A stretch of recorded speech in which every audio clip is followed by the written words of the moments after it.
ജില്ലാ പഞ്ചായത്ത് അംഗം ജോസ്മൻ മുണ്ടയ്ക്കൽ നേതൃത്വം നൽകുന്ന സ്നേഹദീപം ഭവന പദ്ധതിയിലൂടെ 38 വീടുകളുടെ നിർമ്മാണം പൂർത്തിയായി. പദ്ധതിയിൽ ഉൾപ്പെട്ട 3 സ്നേഹ വീടുകളുടെ നിർമ്മാണം കൊഴുവനാൽ, അകലക്കുന്നം, മുത്തോലി പഞ്ചായത്തുകളിൽ നടന്നു.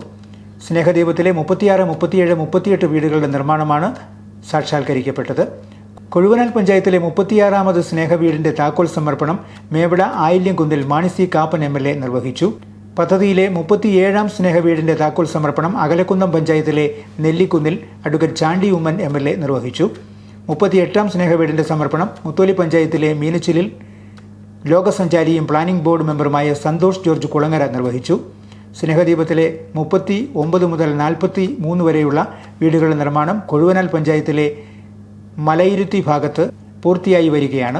ഈ വീടുകളുടെ താക്കോൽ സമർപ്പണം ഓഗസ്റ്റിൽ നടക്കും. പ്രതിമാസം 1000 രൂപ നൽകുന്ന ആളുകളുടെ കൂട്ടായ്മയായി രൂപം കൊണ്ട സ്നേഹദീപത്തിൽ ഇപ്പോൾ 1200 പരം സുമനസ്സുകളാണ് കണ്ണികളായിട്ടുള്ളത്. 2024 ഡിസംബറോടെ 50 സ്നേഹവീട് എന്ന ലക്ഷ്യത്തിലേക്ക് സ്നേഹദീപം പദ്ധതി കടക്കും. ജില്ലാ പഞ്ചായത്ത് അംഗം ജോസ്മൻ മുണ്ടയ്ക്കലും സ്നേഹദീപം കൂട്ടായ്മ അംഗങ്ങളും താക്കോൽ സമർപ്പണ ചടങ്ങുകളിൽ പങ്കുചേർന്നു.